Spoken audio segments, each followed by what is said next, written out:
사람들이 당신을 무시하는 것처럼 느껴질 때 그건 단순한 기분의 문제가 아니라 실제로 존재하는 심리적 패턴일 가능성이 큽니다. 그리고 더 중요한 건 그 원인이 대부분 상대방이 아니라 당신의 행동과 태도에서 비롯된다는 점입니다.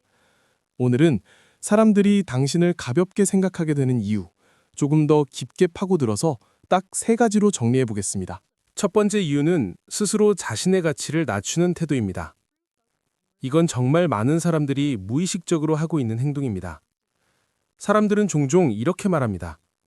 저는 원래 이런 거 못해요. 저는 별거 아닌 사람이에요. 저 같은 사람이 뭘... 이 말을 하는 이유는 다양합니다. 부담을 피하고 싶어서일 수도 있고, 실패했을 때 상처받기 싫어서일 수도 있고, 겸손해 보이고 싶어서일 수도 있습니다. 하지만 결과는 항상 같습니다. 상대는 그 말을 겸손히로 해석하지 않습니다. 그냥 그대로 받아들입니다. 아, 이 사람은 이 정도 수준이구나. 인간의 뇌는 생각보다 단순합니다. 모든 사람을 깊게 분석할 시간도 에너지도 없습니다. 그래서 가장 빠르고 효율적인 방법을 선택합니다. 그 사람이 스스로 말한 걸 기준으로 판단한다. 이게 끝입니다. 이게 얼마나 무서운지 예를 들어 보겠습니다. 같은 상황에서 2사람이 있습니다. 한 사람은 말합니다. 제가 잘할 수 있을지는 모르겠지만 해보겠습니다. 다른 한 사람은 말합니다. 저는 이런 거 잘 못하는데요. 능력이 똑같다고 가정해도 사람들이 느끼는 신뢰는 완전히 달라집니다. 첫 번째 사람은 가능성 있는 사람이 되고 두 번째 사람은 기대 안 해도 되는 사람이 됩니다. 이 차이는 시간이 지나면서 더 커집니다. 기회를 더 많이 받는 사람과 점점 제외되는 사람으로 나뉘기 때문입니다. 그리고 여기서 진짜 문제가 시작됩니다. 기회를 덜 받는 사람은 성장할 기회도 줄어듭니다. 그러면 실제 능력도 점점 차이가 납니다.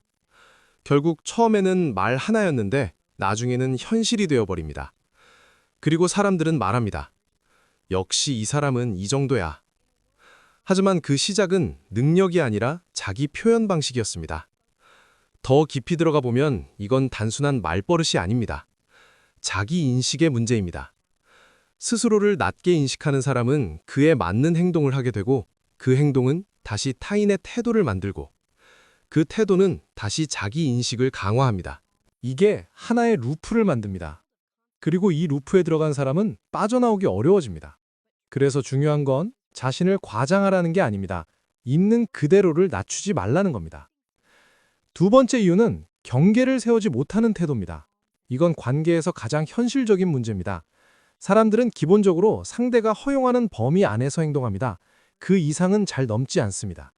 문제는 당신이 그 범위를 계속 넓히고 있다는 겁니다. 예를 들어 이런 상황이 있습니다.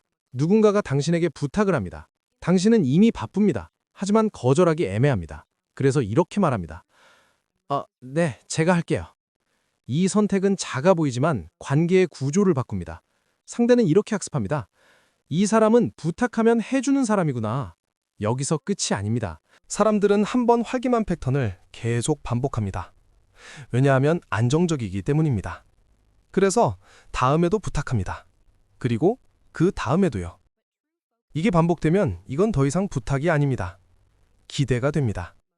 그리고 기대는 금방 기본값으로 바뀝니다. 이 상태에서 당신이 한 번 거절하면 상대는 오히려 이상하게 느낍니다. 왜 갑자기 안 해줘?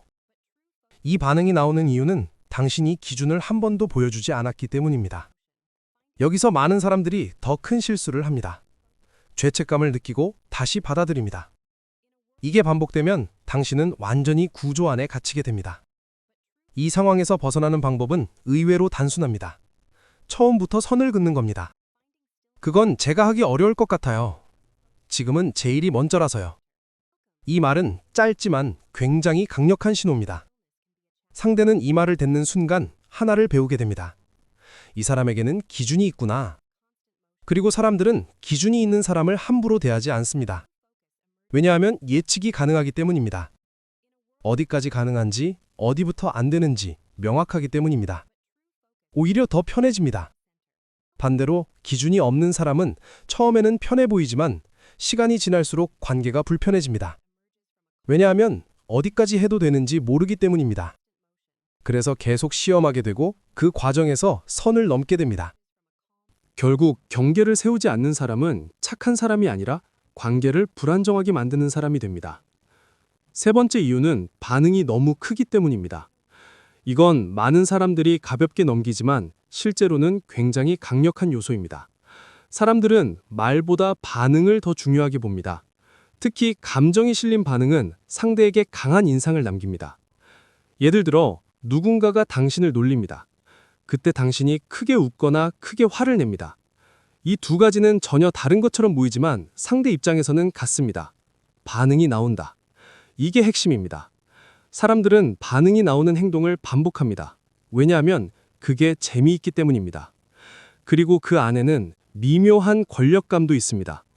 내가 이 사람을 움직일 수 있다. 이 감각은 생각보다 중독성이 있습니다. 그래서 점점 더 강한 자극을 줍니다. 더 센 농담, 더 과한 장난, 더 선 넘는 말. 이게 점점 올라갑니다. 그리고 어느 순간 당신은 불편함을 느끼지만 이미 늦은 상태입니다. 상대는 그게 괜찮다고 학습했기 때문입니다. 반대로 반응을 최소화하면 어떻게 될까요? 같은 상황에서 당신이 크게 반응하지 않습니다. 표정 변화도 크지 않고 짧게 말합니다. 그건 별로다. 그리고 끝냅니다. 이 경우 상대는 보상을 얻지 못합니다. 그리고 대부분 그 행동을 반복하지 않습니다. 사람들은 재미없는 행동을 계속하지 않기 때문입니다. 여기서 중요한 건 차갑게 살라는 게 아닙니다. 반응을 선택하라는 겁니다. 모든 자극에 반응하는 사람이 아니라 필요한 것에만 반응하는 사람. 이 차이가 당신의 이미지를 완전히 바꿉니다. 정리해보면 이렇습니다. 사람들이 당신을 가볍게 보는 이유는 특별한 사건 때문이 아닙니다. 당신이 스스로를 낮추고 경계를 세우지 않고 모든 것에 크게 반응하기 때문입니다. 이 세 가지는 각각 따로 작용하는 게 아니라 서로를 강화합니다. 스스로를 낮추면 경계를 세우기 어려워지고, 경계를 세우지 않으면 더 많은 자극을 받게 되고, 자극이 많아지면 반응이 커지고, 그 반응은 다시 상대의 행동을 강화합니다. 이게 반복되면 당신은 점점 더 가볍게 소비되는 사람이 됩니다. 하지만 반대로 생각해보면 이건 굉장히 명확한 구조입니다. 즉, 어디를 바꿔야 하는지가 분명합니다. 스스로를 낮추지 않는 것, 경계를 분명하게 세우는 것, 반응을 선택하는 것. 이 세 가지만 바꿔도 사람들의 태도는 놀랄 만큼 달라집니다. 존중은 요청한다고 생기는 게 아닙니다. 당신의 태도가 바뀌면 자동으로 따라오는 결과입니다.